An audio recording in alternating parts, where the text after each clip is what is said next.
What is going on, beautiful people? Welcome to another episode of the Narcissist Code. This is your favorite self-aware narcissist, Mr. Lee Hammock, known as mental illness around social media and everywhere.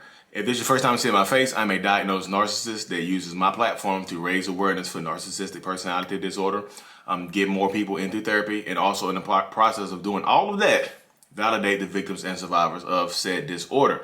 Today's episode is going to be about therapy. How not only the narcissist needs therapy, so does the survivor, victim, children, people around them as well. So Matt Pfeiffer says this as well, at Matt Pfeiffer Coaching on TikTok and Instagram and YouTube as well. He says this a lot. He says when you are dealing in a narcissistic relationship, not only does the narcissist need therapy, the person dealing with the narcissist needs therapy as well. And that's because you've been dealing with a narcissist. Depending on how long this relationship has been going on. And this is like, y'all, this is not just romantic relationships. This is a parent-child, parent, grandparent, grandchild, friends, intimate relationship, spouse, husband, wife, whatever, sibling, any kind of relationship. Depending on the length of this relationship, let's say I'm like my wife, like not only do I need therapy, she has to go to therapy as well because she's been dealing with me. Not only does your husband need therapy, but you need therapy as well. Not only does your wife need therapy, but you need therapy as well because you've been dealing with gaslighting, manipulation, lying, questioning your reality for an extended period of time. It's just, like I say, it's just not the narcissist that needs therapy. Because I see that question a lot. I see it so much, y'all. It's just like, how do I get my husband into therapy? What would it take to get my wife into therapy? I talked to a lot of men as well. I talked to a lot of men doing my one-on-ones and whatnot as well because women are narcissists too, y'all. Trust me. And they always ask what it would take to get them into therapy. And I tell them, I'm like, not only does he or she need therapy, you need therapy as well. Because like you've been dealing with it for so long. Like on the narcissist side of things, our stuff goes back into childhood. And so does the victim survivor as well. Because so many people I talk to have narcissistic parents. Like, well, I've been dating this person for X amount of years. And I just found out, just realized that my mom is a narcissist. I just realized that my dad was a narcissist. Or I just realized that my brother's a narcissist. Somebody around him is a narcissist. So that's what you end up being attracted to.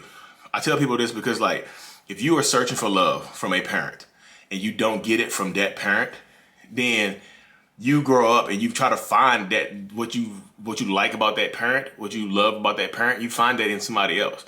So let's just say as a little girl growing up, that's trying to seek love from her narcissistic father. She never gets it, but she loves her father. She just craves that validation from her father. So guess what she ends up finding, or she ends up being attracted to?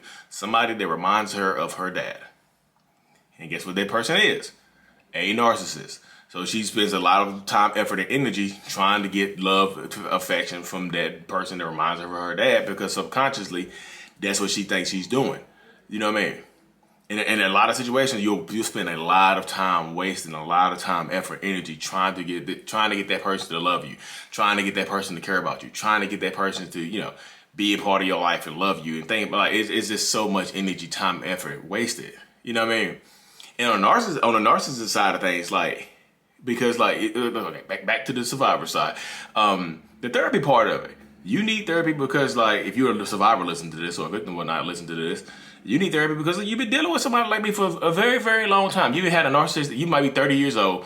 That means you had if your parents are still alive, a narcissistic parent is still alive, then you've had a narcissistic parent for 30 years that you've been dealing with, trying to get love, affection, attention from. And then you also have a narcissistic partner. So can you see how long you've been in that kind of vortex of narcissism? You know what I mean? And the narcissist needs therapy as well because like I harp on therapy so much, y'all. I just do because without therapy, I am not where I am right now. And I'm not talking about social media status. I'm not talking about the 1 million followers on TikTok or whatever and creeping up on 100K on YouTube too. I appreciate y'all. Podcast is doing well too. I'm not just talking about that. I'm just talking about life in general. I would not have my wife and kids because like I was in therapy before my wife and kids. Before my wife left me and she still left. I tell people like that. This is why continuous therapy is it. I was in therapy for 3 years and my wife still left me, y'all. I'll be trying to harp that because like without continuous therapy, I revert back to my old behaviors as a narcissist. I've been doing it for 30 plus years. it's easier for me to fall back into my old patterns than it is to try to change those patterns that I've been accustomed to for 30 years that have been protecting me from the outside world, that has been shielding me from the outside world and things like that. You know what I mean? So it's easy to fall back into those patterns, and I can see, because like, look, last year in January, in 2020, I think I missed December. I think I missed December 19th therapy appointment, January 2020 therapy appointment, February 2020 therapy appointment, March 2020 therapy appointment, and guess what happened in April? My wife left me. Do you think that's a mistake? Do you think that's an error? No. Do you think that's a coincidence? No. Because without therapy, without that monthly check-in that I do with therapy, I'm not where I am. I'm just not. I'm not point blank period where I am. I'm not who I am. I'm not anything. I was still a successful real estate agent, but I'm not mental illness on social media. I'm not that person. You know what I mean? Because it takes a lot. Because without therapy, I think a lot of these negative stuff on her, I would be reacting a lot spicier to it. I'll just say spicy. Because I be ready to attack people, but I just like, my platform is not built on attacking people. Because people are like, I think people want to attack me because like, we want to show you how narcissistic he is. And it be like, somehow, y'all, I don't know how delusional people are. Like when I tell people, I'll come out legit tell people, hey, look, I'm diagnosed with narcissistic personality disorder. This is why I do what I do. This is how I've gotten to this point. And they still don't believe me. You know what? Hey, brother, I don't think you're a narcissist because narcissists can't be self-aware. I said it. No sense nobody else will. Like, shut up. Like, so being diagnosed would not bring awareness to what you have. Like, you got diagnosed with a broken leg. Like, hey, you got a broken leg. Are you not aware of that broken leg? And now people are like, hey, Lee, that's a false analogy because, man, legs and brains are different, bruh. Legs and brains are different, man. No, it's not a false analogy. It's not a false equivalence. It's 100% a true thing. But are you not aware of it? Somebody points something out to you, hey, you got a booger in your nose. Are you not aware of that booger? Yes. So people be blowing my mind. Like, I got diagnosed with narcissistic personality disorder. I've been in therapy for 4 years. You're not a narcissist. I think you just have traits. Okay. I mean, it's like literally the therapists and psychologists I've talked to doing my one-on-ones that I enjoy talking to. I enjoy talking to educated people that understand the dynamic, that people can be aware of the narcissistic personality disorder and bring it out. Because like, and I get a lot of people who ask is like, why don't more people go to therapy? Look at my comment section. Look at the hate that I get. I got people give me like hoping I die. They don't know me because I have a personality disorder and I'm open about it. Like, you need to die, man. That Jezebel spirit in you is like burning like so bright. I can like feel it, man. I can like feel the Jezebel coming off of you. And I was just like, who would want to come out there and be in this open arena of hate just because I have a personality disorder? Have I done bad things in the past? Yes. Have I done bad things to those people? No. They're trying to take whatever happened to them out on me. I was just like, look, I'm not the person who hurt you. I don't care. You're just like them. You're just like her. Okay, cool. Bet. Have a good day. Stay safe and strong on your healing journey. And blocked. It's like, man.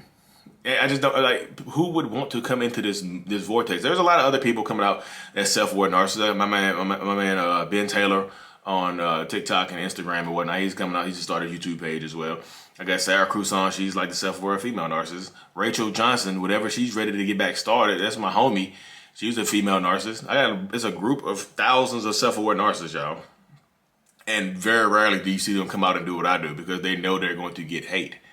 I'm scared because people will see me. I'm scared to speak my mind and tell people my thought process because they'll judge me. People in my real life will judge me. That's what I was scared of at first. I was super scared that people were going to judge me when I came out and told them about it. But people have been very accepting. So there's one girl in my real estate office.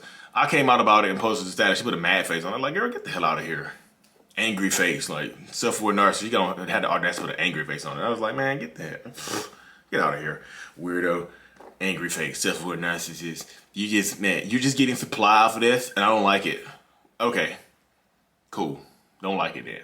I really don't want to like you. Why don't you want to like me? Like, you can like me. I'm a likable person. Just because I have a personality disorder does not mean I'm not a likable person. Like, people just get it confused. They automatically take the stigma of narcissistic personality disorder. Like, everybody has to be an evil person. I'm not evil. A lot of people with narcissistic personality disorder are not evil. But the majority, like the ones you hear about, yes, they are bad people. A lot of them are bad people. Like, hey, Lee, they're not bad people. They're just damaged. Both things can be true. They can be bad people and they can be damaged people at the same time. Yes.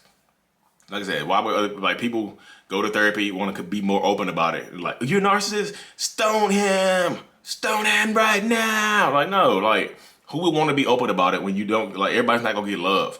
It's hard to build a platform over a million people that see you and judge you based on stuff that you've done, not to them, to other people and things like that. So more people need to go to therapy. So in conclusion, both people, everybody in a narcissistic relationship needs to go to therapy to heal and live better lives, so we don't continue to hurt people. Point blank, period, in the story. If you listen to this on Apple Music, Spotify, hit that 5 stars for me, please, please, please. Like and subscribe on YouTube. Mental Healness is out. Peace.